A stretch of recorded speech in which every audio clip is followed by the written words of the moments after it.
What's going on, everybody? Welcome to the North Shore 9 Postgame Show, powered by Primanti Brothers.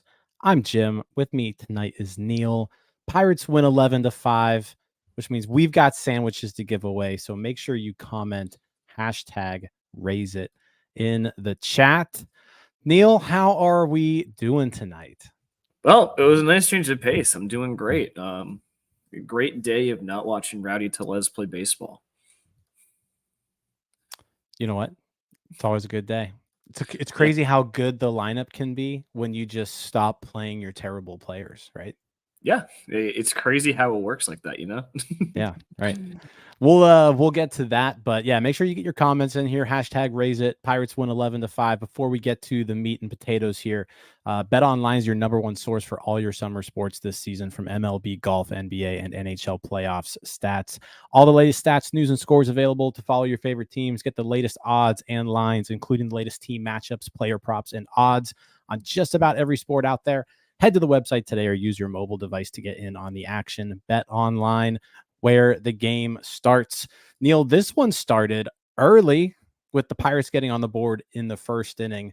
Andrew McCutchen, I thought he hit a home run there, ends up kind of bouncing off the wall. He thought he homered, so he gets, tagged with a single. But luckily, the extra base didn't end up mattering. Connor Joe doubles. And then Nick Gonzales just continues his hot streak. And he picks up the first 2 of 4 runs driven in today with an RBI single off of some guy named Ray Kerr, who was starting for the Braves today. But Pirates offense just for Braves pitching. Can't say enough good things about Nick Gonzales. Like, this lineup needed a spark. And I know a lot of people were saying, like, and I was one of them, where, will Nick Gonzales do anything? Probably not, but you need to change something.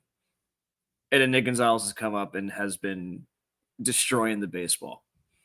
He hits it hard. He's been clutch with 2 outs.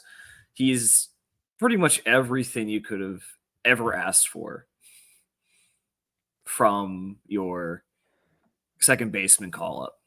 Yeah, and I mean, on top of that, he's finally looking like that guy who you drafted 7th overall, and he got pegged with this, this hit tool, this excellent hit tool.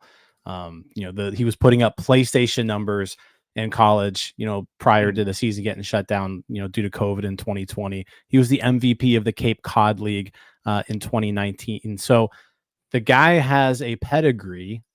He was picked as one of the best college bats in that 2020 draft. And really, as soon as he got into the organization, it was just like, where's this hit tool, right? Where's this hit tool? Where's this hit tool? And I feel like we're starting to finally see it. And he's still only 24 years old. He actually turns 25 on Monday. So like he's still young. He's only played, I think 100 or so games, like in his major league career now. 48. So not even that. But this season he's come up, and like you said, he's driven in 13 runs now in 13 games. He's hitting 300, 857 OPS. He's just hitting the ball hard, and he's putting up good at bats.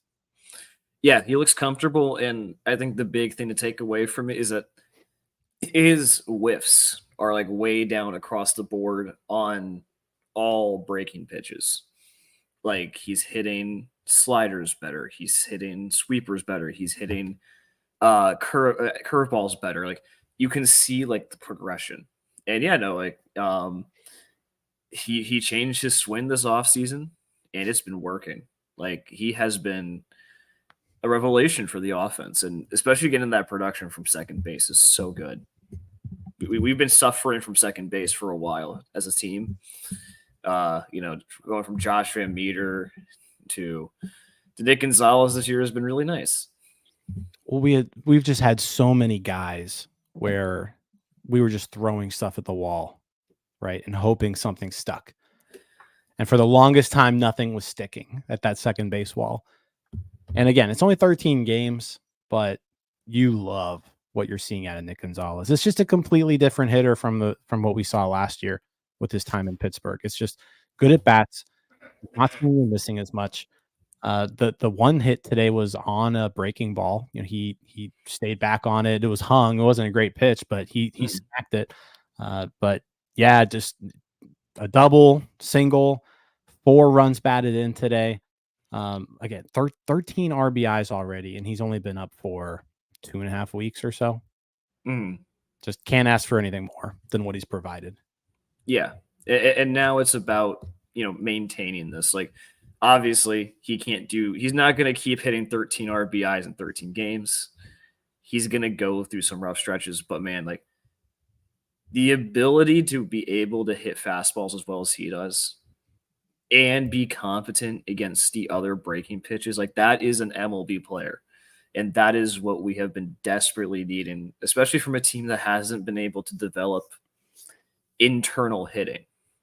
Like this would be such a great success story that the Pirates, again, like we need this. Like if the Pirates are going to make any sort of playoff push, which I'm still skeptical about, right? It's going. We need the offense to be playing like this, and Nick Gonzales is that guy. Is that guy right now? He's that guy, and yeah, he's just added some much needed length to this lineup. Really, ever since his call up, you could rely on McCutchen, Reynolds, Joe, but he's just kind of and Cruz. He's been playing really, really well lately, but he just adds another bat there. And when you start having to worry about not just 2 hitters, not just 3 hitters, not just 4 hitters, but 5, 6 hitters, that's when you can start to become dangerous as a team. And you are seeing this offense, putting up some more runs lately. This is a good solid week or so where they've shown some life, right? As opposed to the previous month where they were just doing absolutely nothing. And Nick Gonzales has a ton to do with that. So again, huge game today, 2 for 3, 4 runs batted in, a walk. He got on base 3 times. And then him, and then Edward Olivares too, another guy who hasn't had a ton of chances, but when he has played, he's performed. Today, 3 for 5, 2 RBIs. I was banging on the table, a week or 2 ago saying like, you just got to give Edward Olivares some playing time. And he's getting a little bit more now, I think. He only played 1 game in that San Francisco series. But yeah, let this guy play. Let this guy play a lot more, because when he's getting the chances, he's doing well.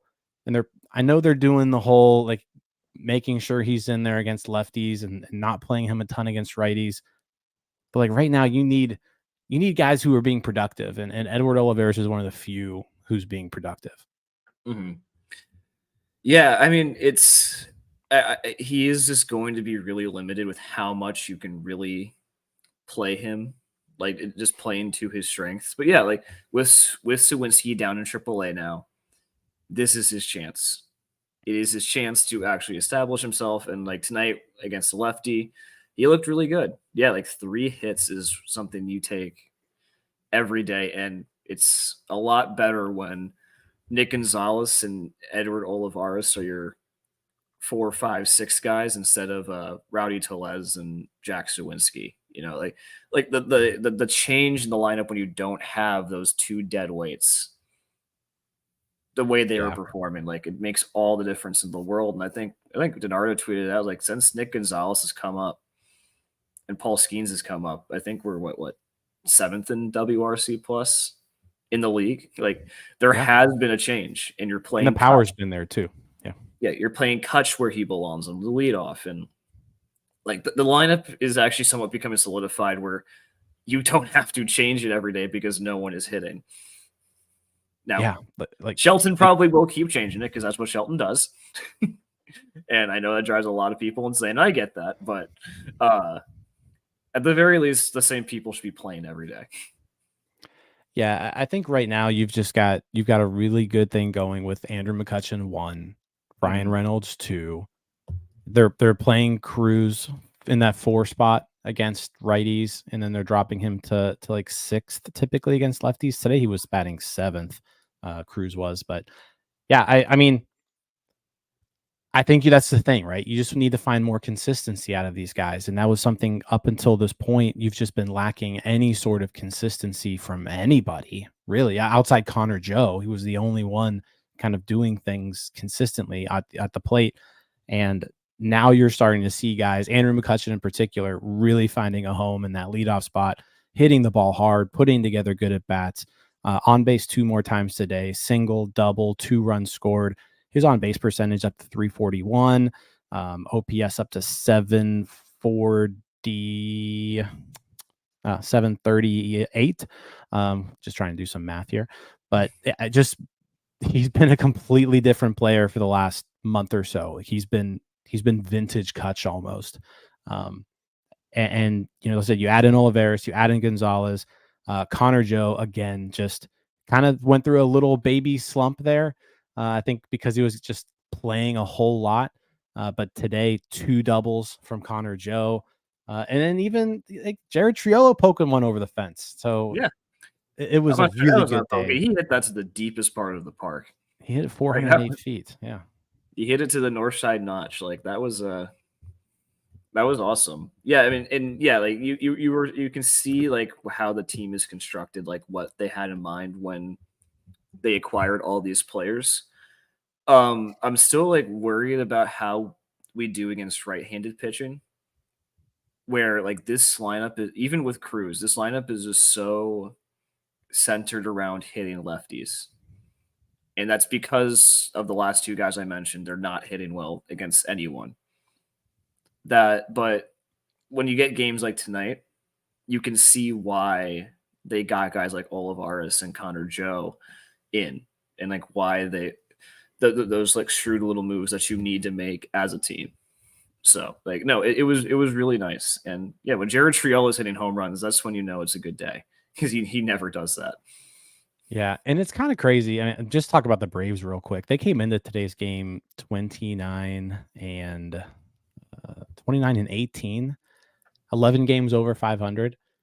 And it's wild that, you know, you're starting people named Ray Kerr. I mean, the Braves basically gave this game away. They were like, Ray Kerr, you go out there, get shelled, and then we're going to bring in Darius Vines, and he's going to come in and he's going to just pitch also until his arm falls off and gets shelled. So it was a weird game for the Braves. It was like they, you know, from the get-go, they were just like, yeah, screw it.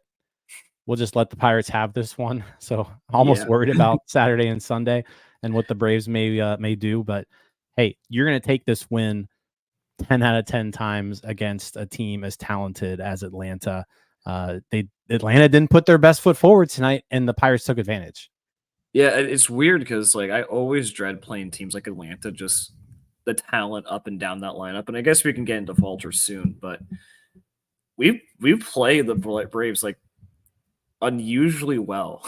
Like last year, I think we either split the season series or we won it. And this year, like, yeah, like, we turn up against the juggernaut teams for no reason, and then drop series to the Angels and the Athletics. Like this team makes no sense to me.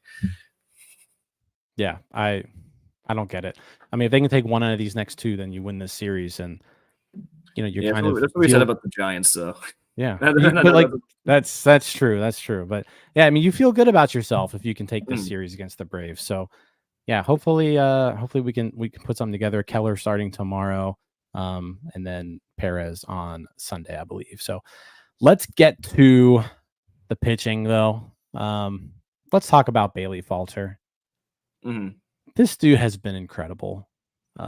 Ever since that first inning in Miami, from that point forward, he has been an absolute workhorse. Like he's being efficient, he's going deep into games, and he's just getting dudes out.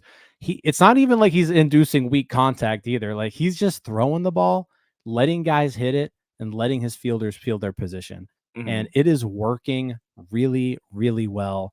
This is now 2 straight games where he finished 7 innings and gave up 0 runs, right? Back-to-back games, pitching into the 8th, 3 straight quality starts. Is Bailey Falter good, Neil? I'd still, like, refuse to believe that he's good. Like, it's and I'll take this, like, I don't wanna, like, rain on his parade because, like, this has been an incredible run of games, and he's made it work. I am just waiting for that shoe to drop, though, where he gets punished for letting guys hit the ball so hard. It's kinda like it's almost like he's, like, facing nothing but, like, April Andrew McCutcheons who were, like, hitting the cover off the baseball, and they can't do anything about it. So, like, the shoe has to drop at some point. Like, he's not going to maintain to be this good, but this is huge. For however long you can run with this, it's big. Because I can't. It just doesn't make any sense to me how he can be good. Yeah, I mean, I'll say this. We kind of dove deep on Falter a couple weeks ago after a really impressive start that he had. And when he locates that fastball, right? That's his most important pitch. That four-seam fastball. Mm, If he's locating it at the top of the zone, that extension is like it's a real thing. It actually plays to his advantage. So like mm, this tool that he has that they talk about he being elite at, right? He's got like 99 percentile extension, 100 percentile extension, whatever it is. That fastball, yeah, it's not fast, but when he throws it where he wants to, it can be it can be a good pitch because what happens is if he throws it at the top of the zone, it may get hit hard, but it's getting mm. hit hard straight in the air. And if it's not going over the fence, that's an out every Yeah. single time. So when he gets in trouble and when we've seen him get into have issues is when that fastball of his hits too much of the middle of the plate, right? When it's Mhm. kind of seeping down the middle of the plate, when it's the bottom of the zone. That Acuna homer today, pretty good example of what happens there. That Acuna homer, that fastball was pretty much right down the middle of the plate, and that was a sinker, so like he just didn't get it low enough. Mhm. That's his thing, and if he can execute those pitches, it doesn't matter how hard they're hitting it because most likely it's going straight up in the air, Yeah, and and they're all outs. it's funny because like, before the home run, I'm like, "Wow," like, last season, he gave up so many home runs, like, I felt like he was giving up at least 2 home runs to start. And this year, yeah, he's limiting it. His fastball location has been great. His fastball sinker combo is his best stuff. Um, but I think it was just huge tonight that he saved us from having to go to the bullpen. Like, the bullpen, they need some time to recalibrate or whatever, or because we can't keep doing this. And so, like, just the fact that he was able to go into the 8th inning tonight, and he didn't get to finish the 8th, but like 7.1 run innings of 3-run ball against the Braves is incredible stuff, no matter how you slice it. 100%. And that was a huge thing that he did today was, yeah, giving the bullpen a day off. The bullpen has been awful lately. And the fact that they were able to get through an entire game today using just an inning and 2/3 of Luis Ortiz means that they've got 7 guys available, tomorrow and Mm, Sunday. So, yeah, shout out Bailey Falter. Just an absolutely incredible season up to this point. Someone asked me last night, do you almost be proactive with Falter and just like take what you got with him and say, okay, we're gonna move you to the bullpen mm. or what? And I was like, nah, like let's ride this wave as long as you possibly can. As long as Bailey Falter is executing his pitches and giving you good starts, Mhm. every fifth day, let him go out there every fifth day. No Yeah. need to change something that's not, don't fix what's not broke. No, yeah, 100%, and, like, you're not in a rush, like, you have Quinn Priester there sitting in AAA who can come up and do his job as the 5th starter just fine, like, as a back-end rotation guy, like, what Priester was doing before was just fine. It's like, you don't have to rush and, like, be worried if, like, because if Falter dies or, like, just falls off and goes back to last year Falter, you have a good option there, like, you have a good backup option, so I mean, maybe it's a problem if both him and Martin Perez are kind of, giving up a ton of runs, but that's a problem you cross when you later. Like that's a problem you don't worry about until it actually becomes one. I'm 100% with you. I think there's absolutely no reason to like Falter's been one of your most consistent starters up to this point. So yeah, let him go out there every fifth day until he shows you that he shouldn't be doing that. Like that's kind of where I'm at. Back to the offense. Let's talk about kind of hit up everybody on there, but Yasmani Grandal, another big hit.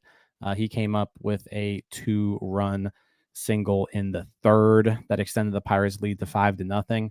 Like I said, the Triolo homer was big. I keep going back to Nick Gonzales though, like just the amount of production that he's been able to give, just a huge game from him, coming through with runners in scoring position. Runners in scoring position today, Pirates were 5 for 16. Gonzalez had 2 hits. Olivares had 2 hits.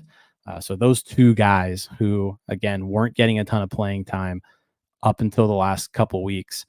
They've been coming up big. Olivares 16 RBIs now on the year. Gonzalez, like I said, with 13. Yasmani Grandal with 10, and I feel like he was just activated a couple weeks ago. So finally getting some production out of that catcher spot, getting some production out of right field, which have been kind of black holes so far between Sawinski and Davis. For the beginning part of that year. Yeah, no, it's and I guess it was in the last year. Like the offense could not have stayed as bad as it was, as bad as and so it's nice to see it finally, like after like an agonizing month of baseball, start scoring runs. And like scoring runs this last week has not been a problem. Like we scored a lot against the Cubs, we scored quite a few against the Giants, and now today I don't think we scored 11 runs all season. And this has to be the most runs we scored this season, right? I think we've done it at one point, but I'm pretty sure this at least ties the most that we've scored. Yeah, I think we scored 10 against the Cubs. Yeah, I know we've scored double digits, but yeah, this is a lot. 11 runs is a lot. I thought at one point we may see a position player pitching for the Braves, and I'm not gonna lie, I was hoping to see Rowdy Tellez against a position player. I wanted to see it so bad. And honestly, because I think whatever the outcome would have been like hilarious, right? If Rowdy Tellez took a position player deep and like hit it 450 feet into the Allegheny River, that would be a hilarious outcome. Like people would be going nuts. I don't even know if you would boo him. Like I could even see PNC Park booing him after a home run into the river off a position player. I just thought that would have been a hilarious thing to witness. I was praying. I was praying the Braves were going to go to a position player here, because I just wanted to see the spectacle of like what a Rowdy Tellez at bat would have been against a position player. Yeah, because like either way, the home run would have been great, or like if he like popped up to the third baseman, that also would have been a hilarious outcome, because it would have been crazy. They're like booze like raining down on the field as the Pirates are winning by like 8 runs or something like that. Exactly. Yeah, like that would be great. Yeah, like there's like a 10-run lead and just booze being like generational booze. Would have been incredible. So, but we missed that because the Braves they didn't really make this a game, but they at least made it a little bit less of a laugher. I said they did get those 3 runs off of Falter in the 8th. I want to talk about this too, because there was a moment in that 8th inning where I'm not quite sure if anybody has come out and said like what happened. But Falter delivered a pitch, and the team trainer and Derek Shelton came out to check on him, talked to him for like a minute. Didn't even seem like they were really looking at anything in particular. They were just talking to him. Falter throws 1 pitch and remains in the game. So from that point on, he walks the next batter, and then he gives up the homer to Acuna. And I don't know if you noticed it, but he just seemed like his demeanor was just weird, right? Like I feel like once Sheldon and the trainer went back to the dugout, he just looked almost tired, like just like really fatigued out there, like slow moving, lethargic. I don't know. I probably would have just taken him out at the first sign of trouble. Like it was an 11-0 game. Like just take him out. But I don't know if you had any thoughts on that. I haven't seen anything yet as far as like what happened. Like I don't see any reports yet. Yeah, I mean, I get like just taking him out of 7 innings. Like say, hey, you pitched 7 shutout innings, great job. The bullpen's got it from here. But I also completely get wanting to ride the starting pitcher as long as you can to give this bullpen a break. And so, yeah, then you have to go get him after. But I bet Shelton is just like, if I could get 8 innings out of a starting pitcher today, that would be so big. And it didn't work, and luckily you had the lead to play with that. But no, I mean, he'll probably be fine. He looked fine in the dugout. Like they showed him after that. Like he wasn't like going to the trainer or anything. So, 100 pitches in 7 innings is a lot of work. Yeah, no, I agree. Like I would guess that everything was fine because he wasn't talking to a trainer in the dugout, but he just looked a little weird, like on the mound, kind of towards the end there. So I was just a little curious as far as what happened. I would be interested to see like what they saw that led them to go out there for that visit. Because if it was anything that concerning, like I would have just take him out at that point. I agree. You don't want any more injuries, but So again, guys, make sure you comment #RaiseIt in the comments here. I think it's about sandwich time. You got anything else to add here, Neil? No, I'm good. It was a good game. It was a great game. 11-5, Pirates win. We'll give you a 30-second warning here. Again, get your #RaiseIt in to get in on the contest. We're about to give away 2 free sandwiches from Primanti Brothers. Right now, we've got 76 entries into the contest. So keep them coming. As you're commenting, raise it. Make sure you like the video too. It takes 2 seconds to do that. Hit the subscribe button if you haven't already. 40% of the people watching this aren't subscribed to us. What's wrong with you? Just hit the subscribe button. It's pretty easy. That way you get notified every time we give away free sandwiches. So like, subscribe. And so we appreciate you guys who are watching, listening on the podcast. Leave a review, all that good stuff. If you want to choose to support us further, if you click join now, you'll see some membership tiers with some cool perks. But all right, we're at 78 entries. Let's go ahead and give away some sandwiches. Let's do it. Good luck, everybody. I think the final number was Doug 70. win this time if he wins, since he's in Pittsburgh. No, Doug's not allowed to win. All right, there we go. Harley, congratulations to Harley. Harley's an MVP. Harley's MVP. So congrats to Harley, one of our MVP members. Make sure that you DM us on either Twitter, Facebook, email us, northshore9@gmail.com. Get us your address, and we will ship out those 2 free sandwiches to you. So congrats, Harley. Yeah, congrats. Enjoy the sandwiches. 100%. All right. 11-5 win. Tomorrow is a Saturday afternoon game, 4:05 start time. Reynaldo Lopez, who is pitching like a Cy Young candidate, 2-1 with a 1.54 ERA so far this year, against Mitch Keller, who is coming off some very, very, very impressive outings. And Doug is in attendance tomorrow for Mitch Keller Day. So Yeah, Mitch is gonna shove. At least we don't have to have Doug on post game after Rich Keller pitches 8 shutout innings. Doug's gonna like jump on the feed from outside the ballpark and just start yelling. I can't believe he didn't get a complete game shutout. Yeah.